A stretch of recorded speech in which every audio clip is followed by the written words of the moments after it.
పార్లమెంటుకు బీఆర్ఎస్ బీజేపీకి తాకట్టు పెట్టిందని ఒక దిష్టిబొమ్మను ఎన్నికల్లో పోటీకి దించారంటూ రేవంత్ రెడ్డి మండిపడ్డారు.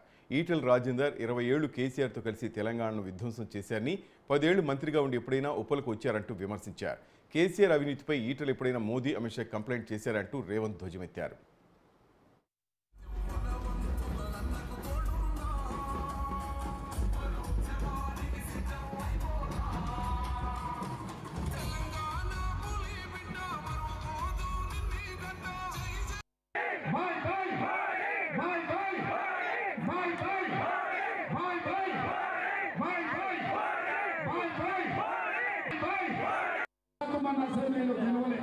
అందుకే ఈసారి సునీతమ్మను ఎంపీగా గెలిపించండి.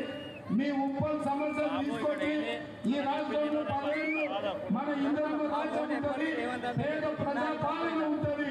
10 ఏళ్ళు మీ ప్రాంతాన్ని అర్థంగా అభివృద్ధి చేసే బాధ్యత కాంగ్రెస్ పార్టీ తీసుకుంటుంది, మిమ్మల్ని అందరినీ ఆదుకుంటుంది. అందుకే సునీత మహేందర్ రెడ్డిని అత్యధిక మెజార్టీతో గెలిపించండి మిమ్మల్ని అందరినీ నేను అడుగుతున్నా.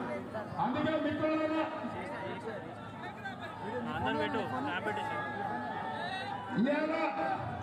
బీజేపీ అంటున్నారు మోడీ గ్యారంటీ అని.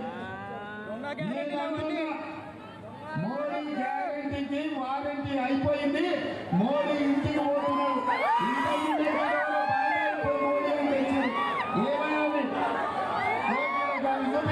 చూపి అక్కడ ఇప్పి చూపి నాకు మనీలో అందరు చూపి